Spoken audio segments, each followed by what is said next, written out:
Arriba España.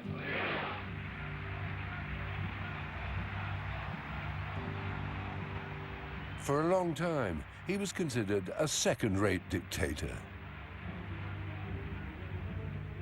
For nearly 40 years, from 1936 to 1975, Franco reigned supreme over Spain, rewriting history.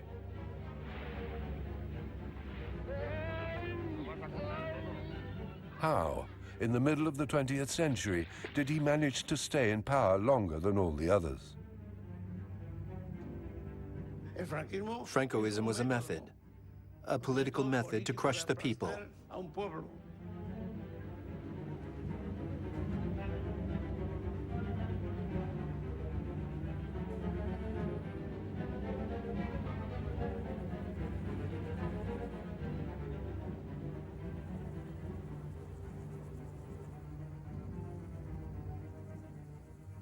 In September 1939, Nazi Germany had just invaded Poland. The Second World War had begun.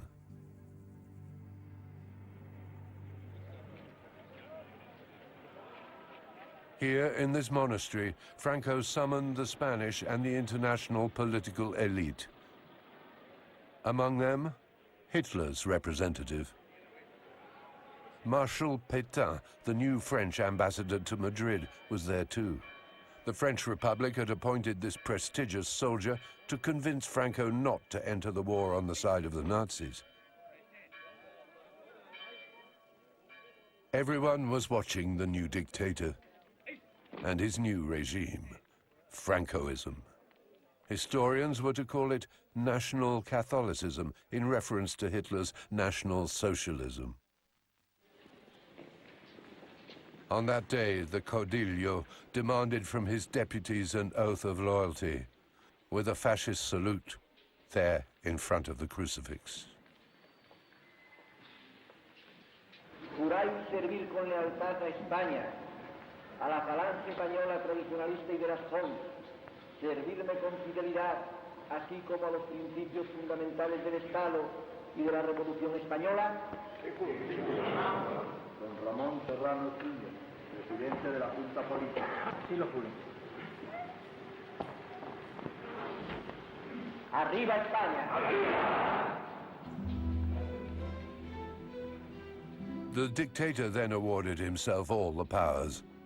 Head of state, head of government, leader of the movement, i.e. the Phalange, the fascist party, the only one authorized. His main competitors had all disappeared, like General Mola, killed in a plane crash with unexplained causes. Or Capo Delano, the former leader of the southern region, who had grown too critical of Franco and been transferred to Italy.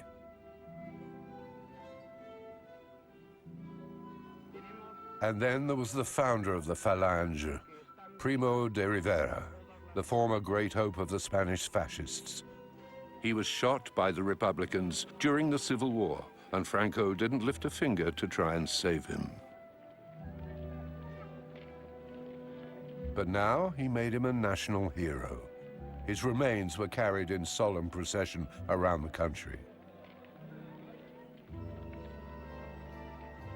This was one of the dictator's tactics, to honor the dead and neutralize the living by putting them under pressure and playing them against each other.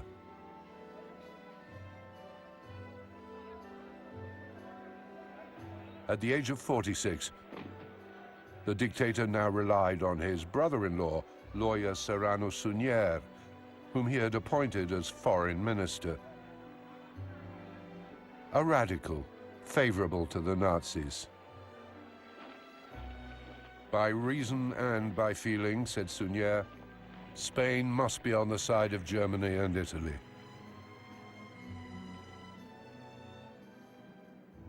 After the trauma of the Civil War, everyone was asking the same question. Will Franco now launch Spain into the World War?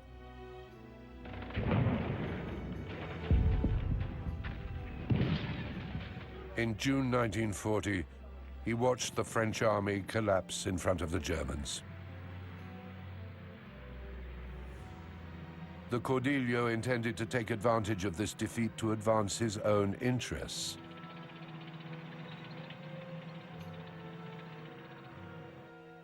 In panic, France recalled its ambassador to Spain, Marshal Pétain, from Madrid, and placed him at the head of the state. Spain's great neighbor was now weakened and cut in two. An occupied zone from Calais to Hendaye, and an unoccupied zone to the south. Franco felt that if he allied himself with Hitler in this new conflict, he could recover French territories in Africa and reconstitute his dream of empire.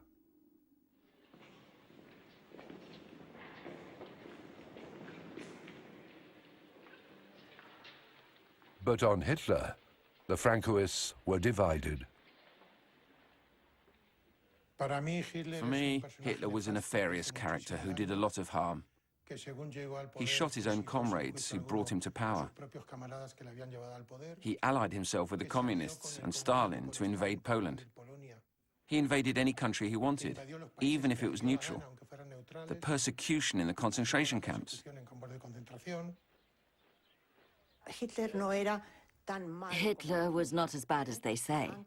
They created the myth of Hitler, just as they created the dark legend of Franco, because they were experts in creating dark legends. Hitler wasn't as bad as they say. He didn't do what they claim.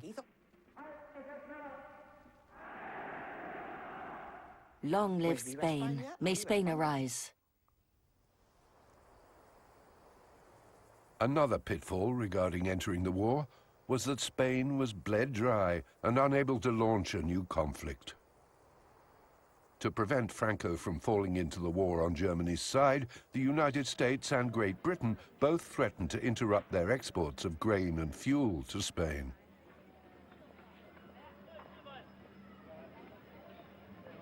How could he align with Germany in the war without plunging Spain into famine?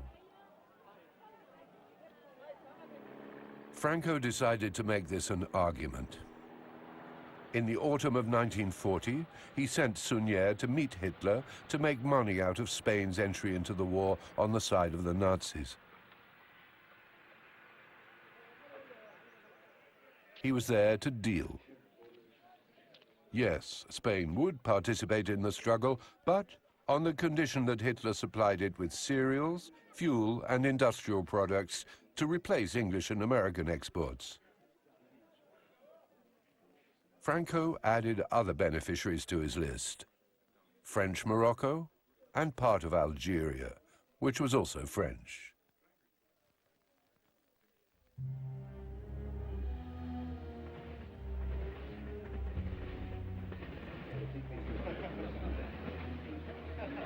This was an exorbitant demand for Hitler. To be clear about it, the Führer decided to go and meet Franco himself at the Spanish border. For the time being, neither he nor his staff wanted Spain to enter the war. Hitler knew the country's weakness. But he wanted to sound Franco out about the creation of German military bases in Spain. Soon he'd ask him for access to the Rock of Gibraltar, which was owned by Great Britain and which he wanted to attack.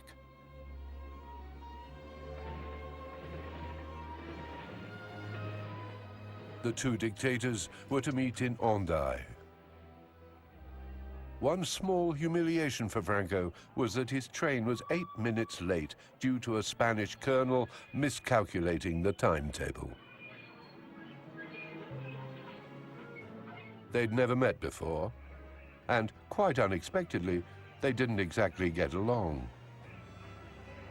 Despite Franco's smiles and his honeyed tone, his gesticulations and his high-pitched voice irritated Hitler.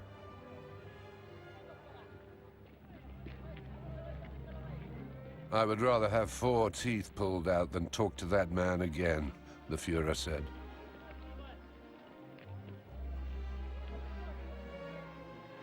The Caudillo drowned him in words.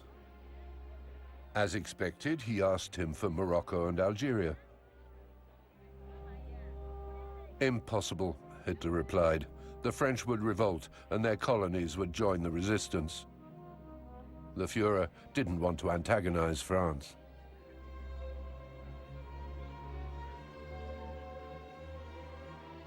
To Franco's disappointment, the Hendaye meeting produced no results. The two dictators contented themselves with a secret protocol providing for Spain's entry into the war at an undetermined date.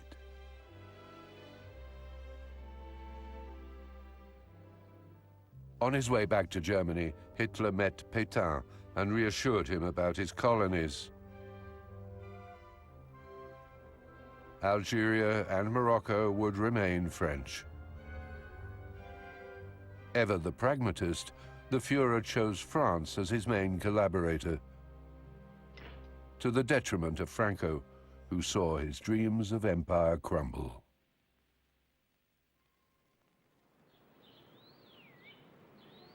But back in Madrid, as he would do until the day he died, the dictator rewrote history in his favor. His meeting with Hitler? A victory, he announced. He, Franco, was able to resist the Führer despite enormous pressure for Spain to enter the war.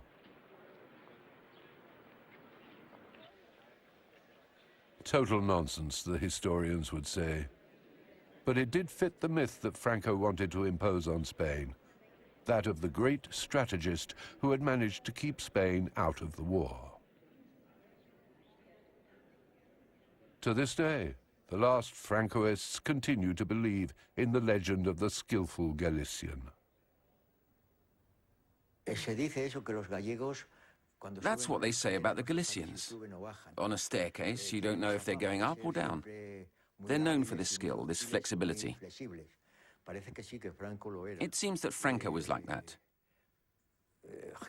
Hitler went straight to the point, while Franco, as they say here, knew how to fight a bull. You play a little with the cape, you cheat a bit, and that's it.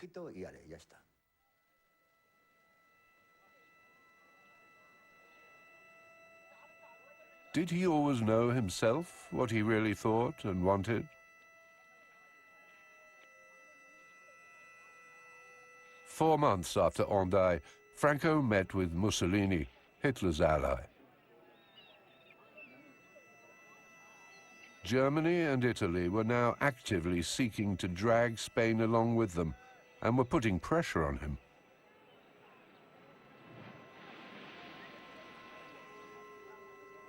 It was not until the summer of 1941, with Operation Barbarossa launched by Hitler against Stalin, that Franco finally joined the Nazi camp. The Caudillo decided that Spain would take part in the German attack on the USSR.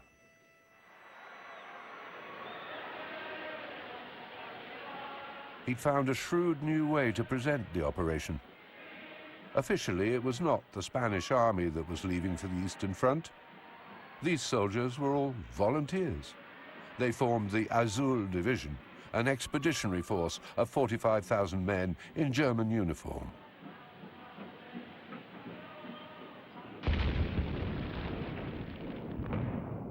To maintain an apparent neutrality, Franco had built a new myth: the theory of two wars.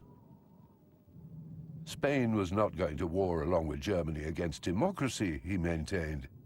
She was simply participating in Hitler's crusade against communism. It was just one more chapter in the struggle he'd begun in 1936.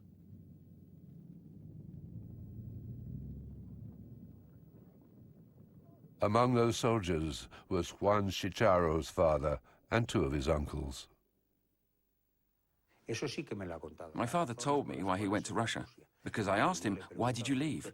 He replied, "To avenge my fallen brothers." Even today, he still believes in the theory of two wars. Like everyone in the Azul Division, he'd left to fight communism. Not for Hitler, Yes, they were in the German army, the Wehrmacht, but they were going to fight communism exclusively. And their 2 other sons died. My grandmother lost 4 sons between the Civil War and the Second World War, and then she died.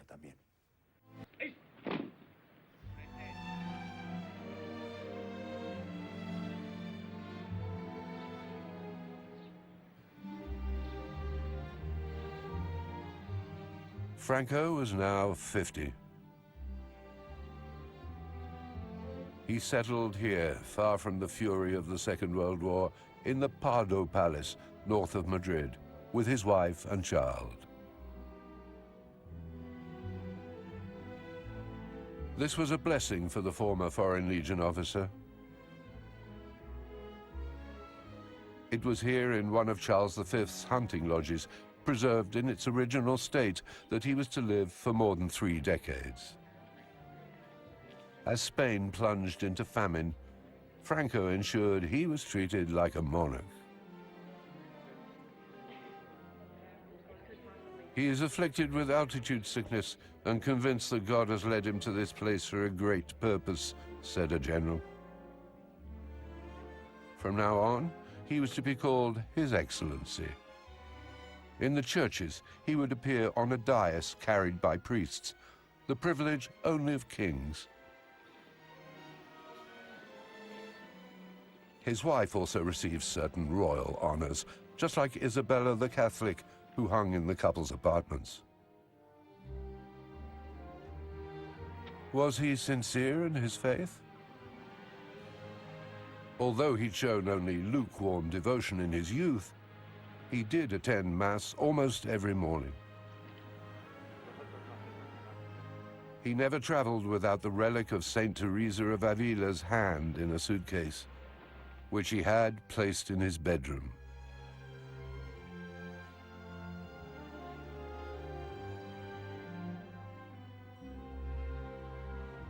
Three years after the end of the Civil War, seeing no contradiction with his religious beliefs, he continued to purge Spain of its undesirable elements, as Stalin did in the USSR at the same time.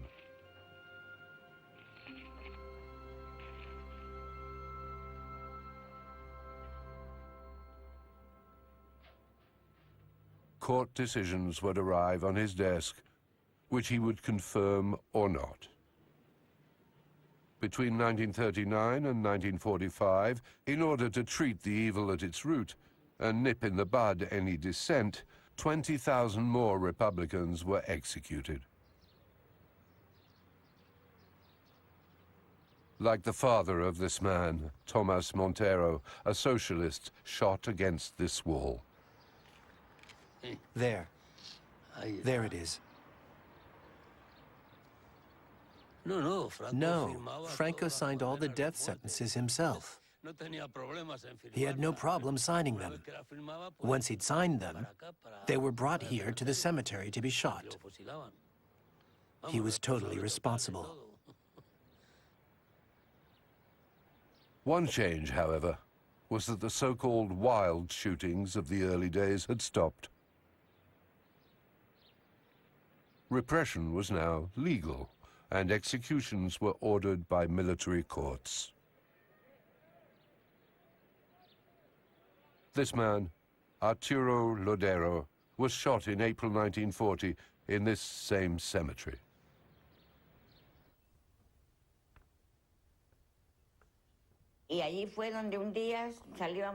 One day he went out to a bar for coffee and was arrested.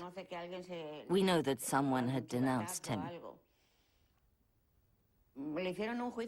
He was immediately tried along with 69 other people that day, and all of them were shot, along with my father, for unknown offenses.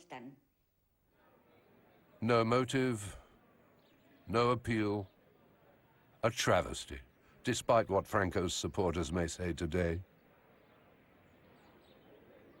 There was repression in Spain after the war, but not that much.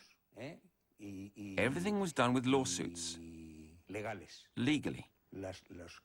Those who were murdered, no, they weren't murdered.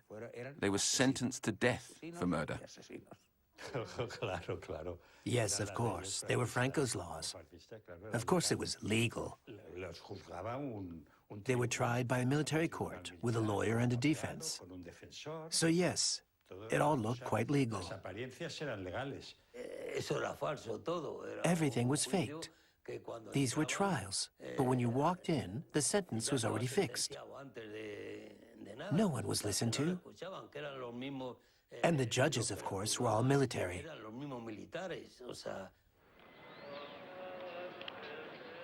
These soldiers handed out their verdicts with a clear conscience. According to a 1939 law, all those who'd belonged to the Republican camp since the 1934 revolt in Asturias were guilty of a crime, as well as all the Freemasons.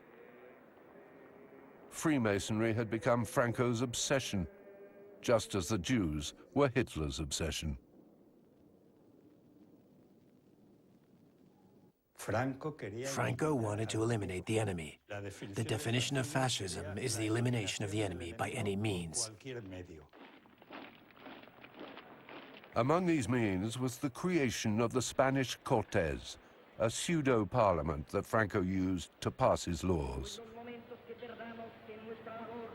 He directly or indirectly appointed 2/3 of the deputies, and the rest were elected from among the regime's supporters. To keep them on side, he put them under pressure by promising them positions without giving them a date for taking office, or by brutally dismissing them, as he dismissed his brother-in-law, Suñer, in 1942.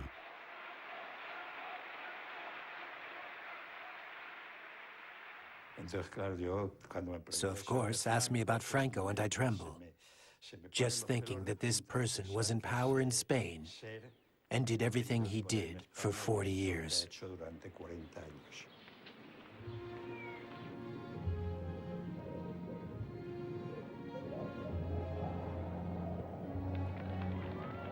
Summer 1944. Soon the Second World War would come to an end, and maybe Francoism too.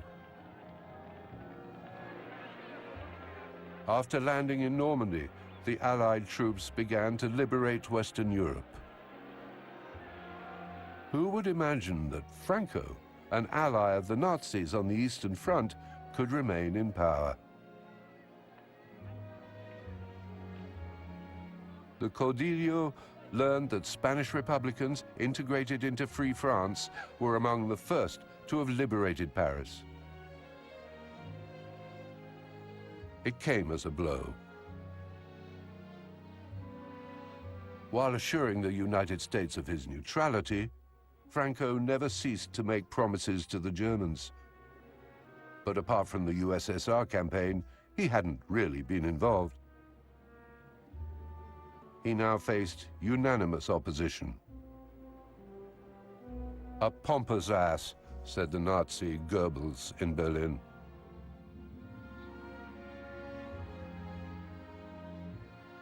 In Washington, the Americans were cutting back on their exports to Spain. With all the Nazis' secret weapons, Franco believed right up until the end that Germany's victory was possible.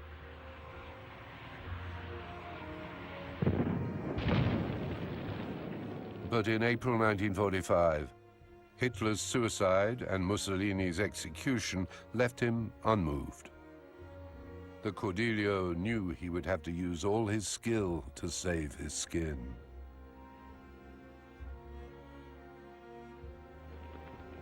To the Allies, Franco the chameleon proclaimed his good faith. As early as 1942, he said he'd had the fascist salute banned and had ditched his pro-Nazi brother-in-law.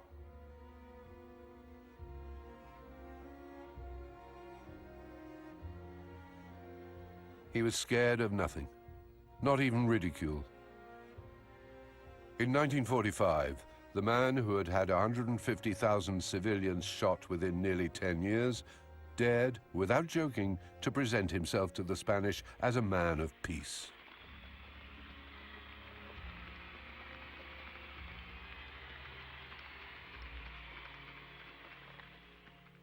Franco was not a warmonger.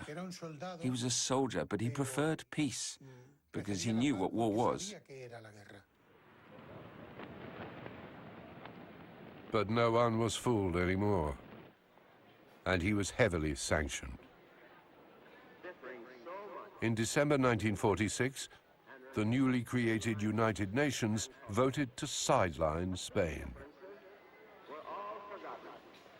One unshakable unity of determination to find a way to end war. The United Nations voted for harsh measures. No seat at the UN. No more ambassadors abroad. The boycott of an entire nation.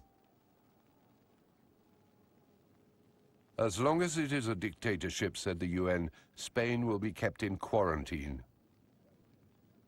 Franco's tyranny now had to disappear.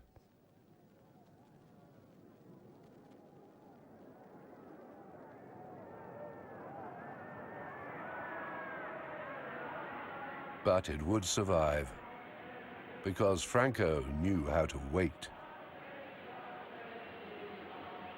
At his call, hundreds of thousands of right-wing Spaniards flocked to the royal palace to support their caudillo.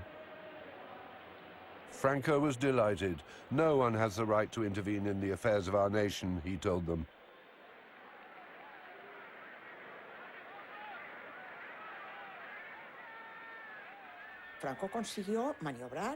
Franco managed to maneuver. He knew how to adapt, and God guided him. Because Franco had divine inspiration. Otherwise, he would not have been able to guide Spain in the midst of so many threats and temptations and so many betrayals. A country united behind its dictator. That's the new myth that Franco would perpetuate for more than 30 years. In reality, though, half of Spain could no longer stand the dictatorship. We weren't allowed to read what we wanted. We didn't have access to all the radio stations. We didn't have access to news from abroad.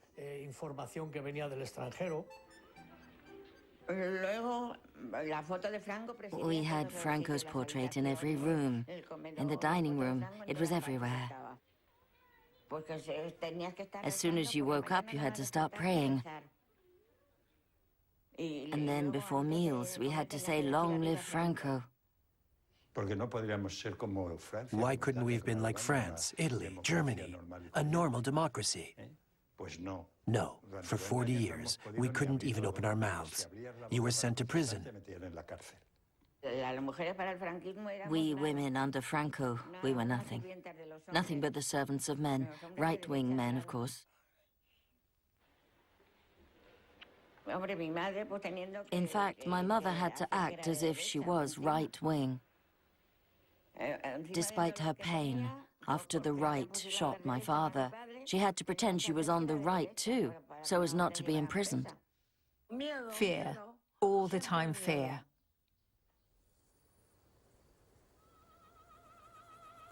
From then on, anyone who criticized Franco would be considered a traitor to Spain.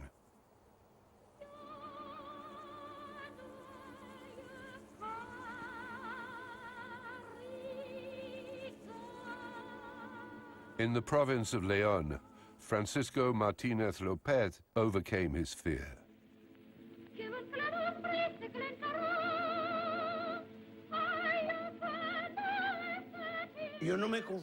I knew very well who Franco was, the same as Hitler and Mussolini. We had to defend ourselves, like a sick person who has to find a way to resist the disease. It was the same thing, and what consoled us was that many of us were against Franco.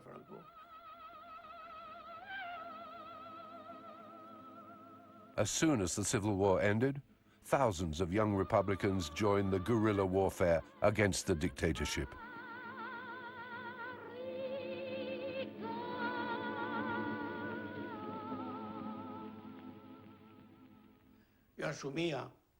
I did it.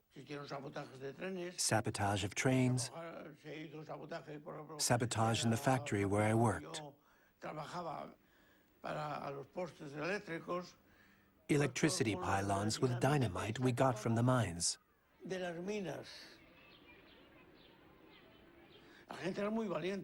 People were very brave. Very. They got themselves killed, tortured. But they didn't give us away.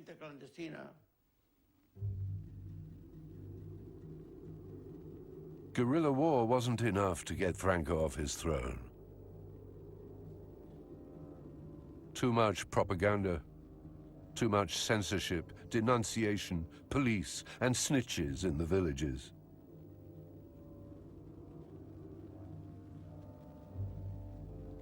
To put pressure on the dictatorship, France closed its Pyrenean border.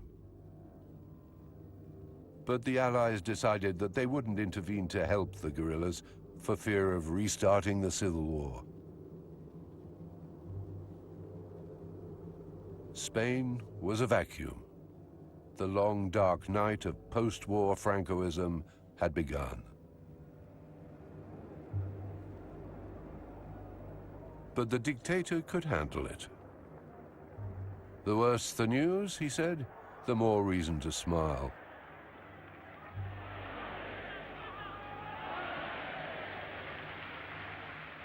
Although famine had claimed 200,000 lives in Spain since the end of the Civil War, many continued to support Franco. I am the sentinel who stays on the lookout when others are sleeping.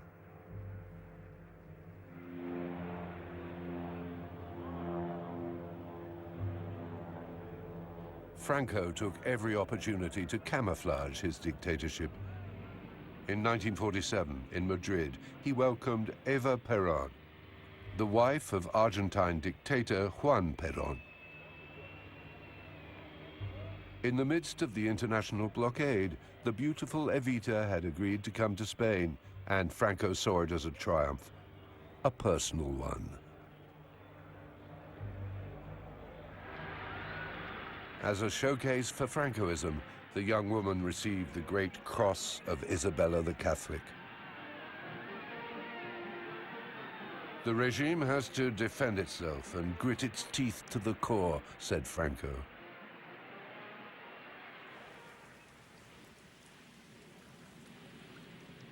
After years of dictatorship, it was paradoxically from abroad that the good news finally arrived. The Cold War. It was to save him. To his secret delight, in the early 1950s, the Caudillos saw the USSR gaining ground on all the continents. Communism was advancing in Czechoslovakia, East Germany, and South Korea. The dictator told himself that in the fight against communism, he was ahead of all the others.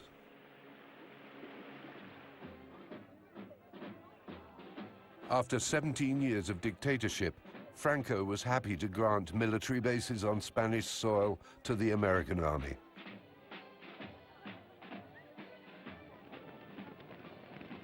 The tide was turning.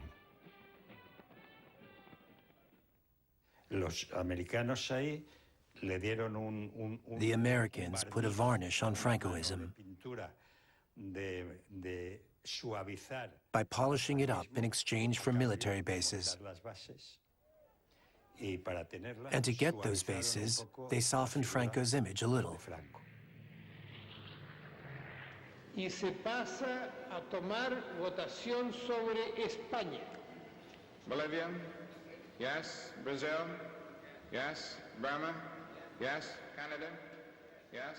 Chile. 2 years later, after 9 years of international boycott, the United Nations General Assembly decided in favor of Spain's integration into the United Nations. Ningún voto por la negativa. En consecuencia, queda incluido el nombre de España para miembro de Naciones Unidas.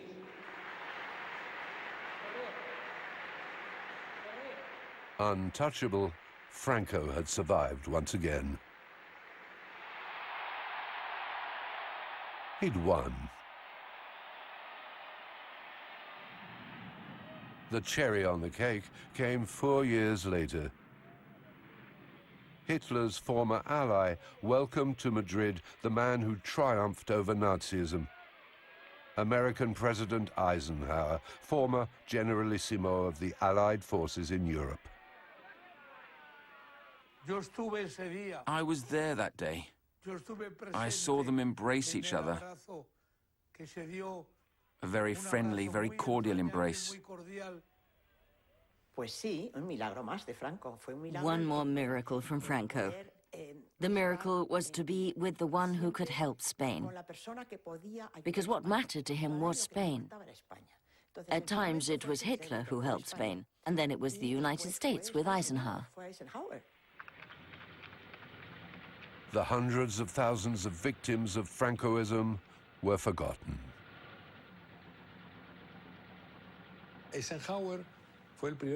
Eisenhower was the first president of the United States to accept and recognize the work that Franco had done against communism.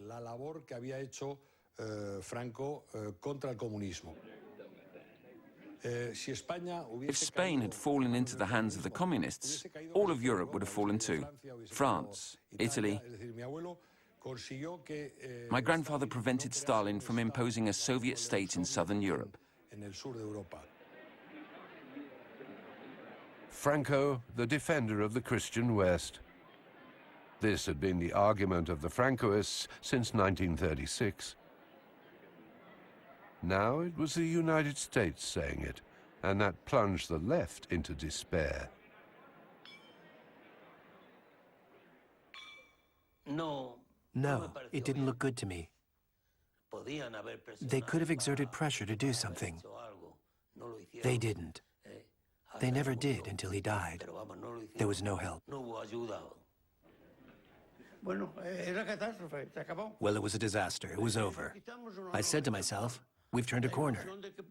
We couldn't hope to win now.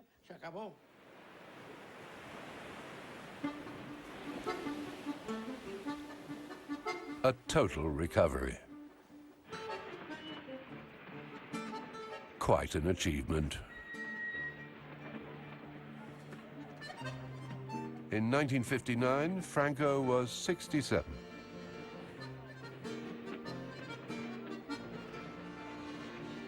For years, he'd kept the country locked down. Now he would force it to modernize. It was a question of survival.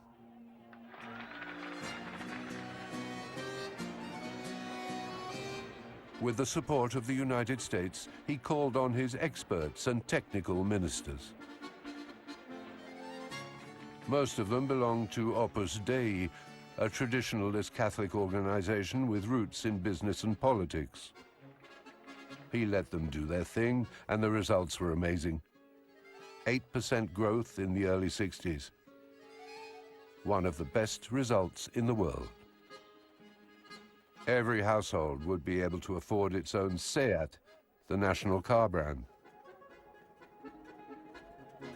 Franco, friend of the powerful, would allot social housing. He even passed an agrarian reform bill reminiscent of pre-war socialist projects, even though it wasn't really applied by democratic governments until after his death.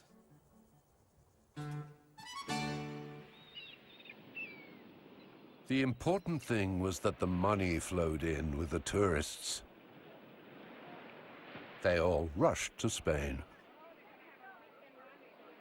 To accommodate them, Franco launched the construction of huge towns like Benidorm, the Manhattan of the Mediterranean, or Ibiza in the Balearic Islands.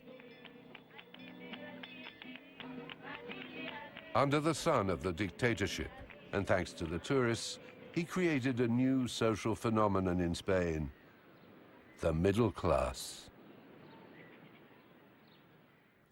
With him, we lived wonderfully, wonderfully. In just one generation, we went from the proletariat to the middle class. Not in 2 generations, from father to son, but within the same generation. It was an undeniable advantage. At that time, we were all happy. We were looking to the future with confidence.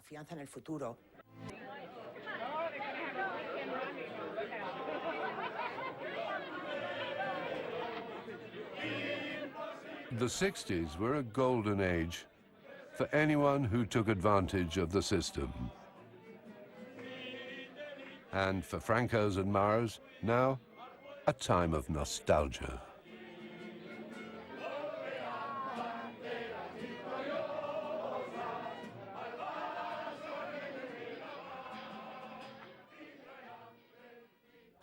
Can you believe that in 1963, just between us, I was forced to get married in the Catholic Church?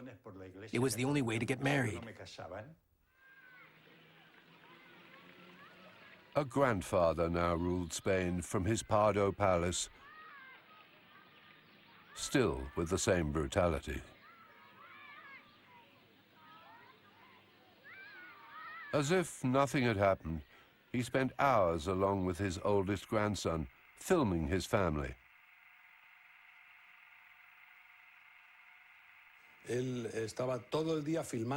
He filmed all day and edited his own films.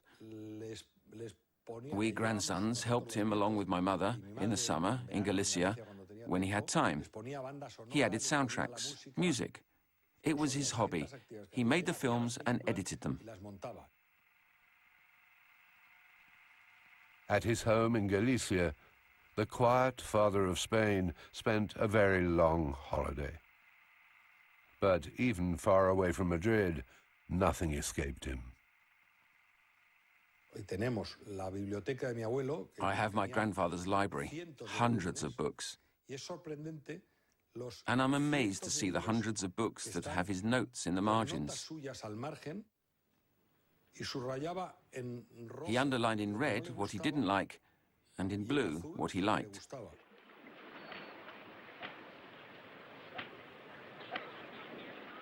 After 30 years in power, he hadn't renounced political repression, censorship, or manipulating people. Under his good-natured appearance, he excelled in camouflaging his dictatorship. Yet every private event was an opportunity for him to exercise his power. For example, during his many hunts, he distributed his favors to industrialists and to the big landowners who came to ask for his help. Franco wasn't a man of money, but he used corruption to thank his followers.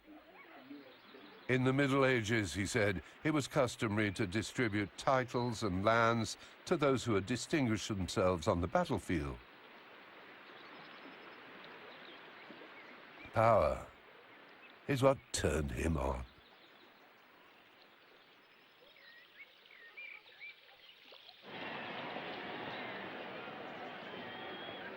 In 1965, Franco followed from afar the triumphant Beatles tour of Madrid and Barcelona.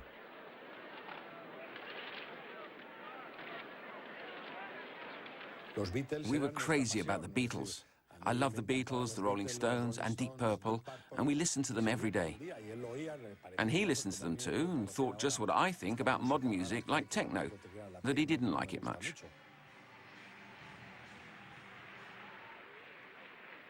How long would it last?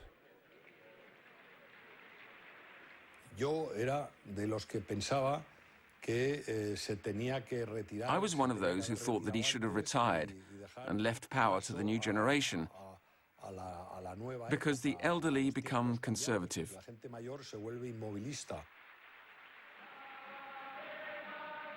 But that's the thing with dictators. They never give up.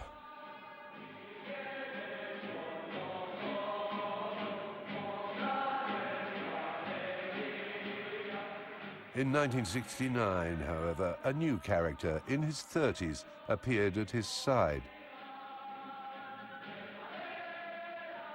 Prince Juan Carlos of Bourbon. He was the grandson of King Alfonso XIII, Franco's former protector, who fled Spain in 1931. He was a great catch for the Caudillo, who designated him as his official successor, without giving him a date. He installed him in Madrid with his wife Sophie, daughter of the King of Greece. With the young prince, he thought he would have no problem staying in power until the end. General Franco was really a decisive figure for Spain, both historically and politically. He was able to resolve our crisis of 1936. He played a political role in getting us out of the Second World War. He laid the foundations for the development that you can see today. I have great affection and admiration for him.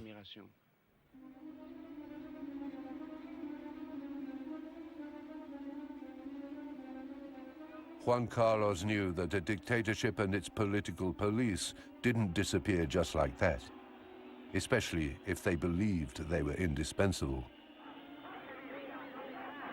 Already in the 50s, students had begun to demand public freedoms. At the end of the 60s, despite the dictatorship, and as elsewhere in Europe, they came out en masse. And they were joined by many workers.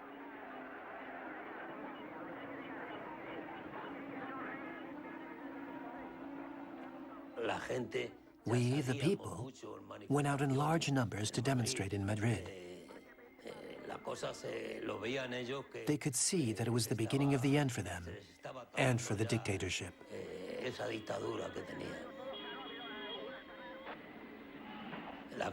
It had to end, because it had become unbearable.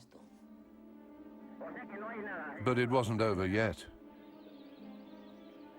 Even when, in the Basque Country, separatist militants went underground to demand autonomy.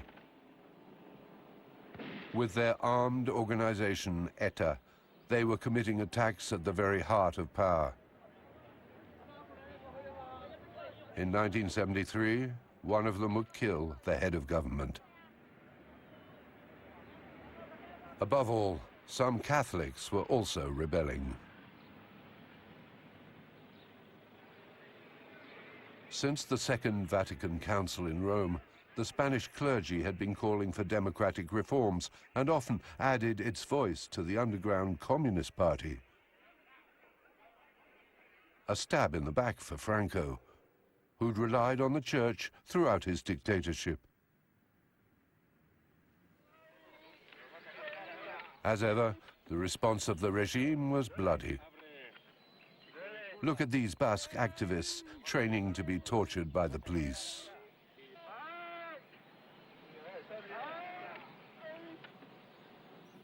At the beginning of the 70s, many opponents ended up here, in the basement of the General Security of Madrid, next to the Puerta del Sol. Through these basement windows, passers-by must have heard their cries.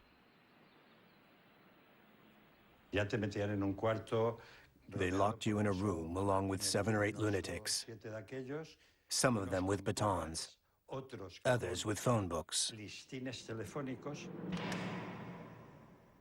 They beat you on the neck, on the head, or with clubs while you were on the ground. They'd scatter chickpeas and make you kneel on them. They'd take off your shoes and hit you with a stick on your toes. They were really pushing you very far, and it hurt a lot. Their leader, Saturnino Yague, struck me with both hands on the ears. He made me deaf forever.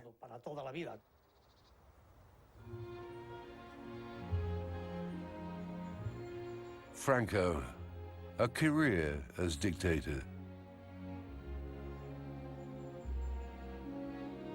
The man who never gave up and who knew how to wait, who lasted by concealing evidence, by violence and cunning. He wasn't crazy like Hitler, and that's what saved him.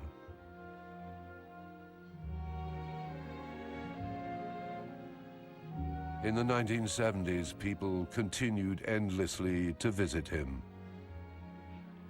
American President Richard Nixon or General de Gaulle, there on a private visit. For many, Franco had become a wise man of politics.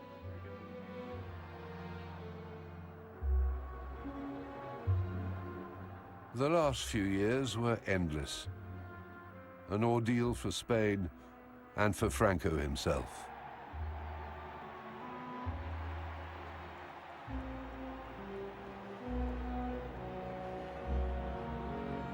Suffering from Parkinson's disease, Franco was now nothing more than a carcass.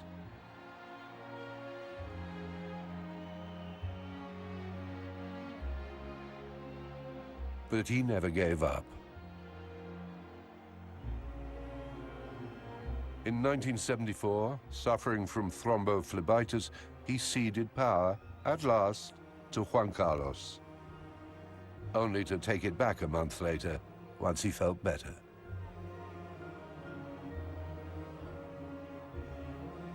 "I'm on a mission from heaven," he said.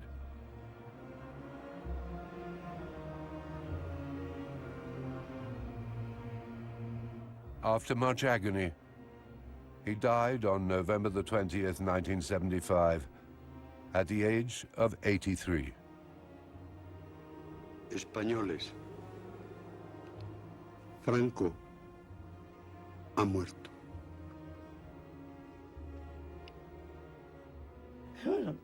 We drank champagne. Una pena enorme. A great sadness. Una pena enorme. We were in prison at the time, and the explosion of joy in the TV room where we political prisoners were it was enormous. There were shouts, laughter, sons of bitches, insults.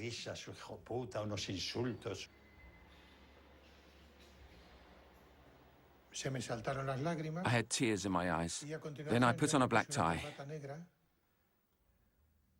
What would happen? What could happen? I had such goosebumps. I was in anguish. At last we could relax without him. He was dead, dead.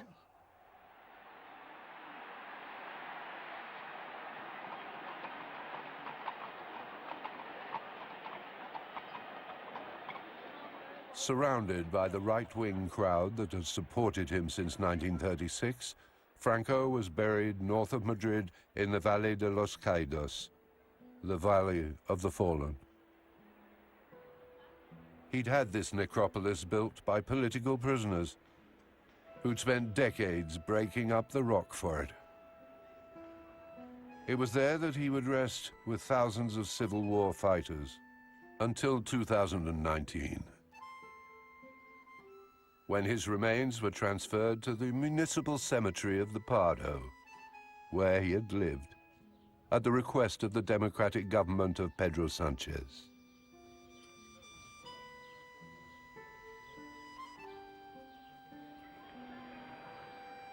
On the death of the dictator, Juan Carlos became King of Spain as part of a parliamentary monarchy.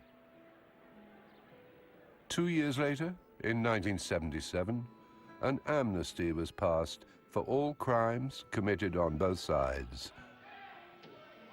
and a new constitution was adopted.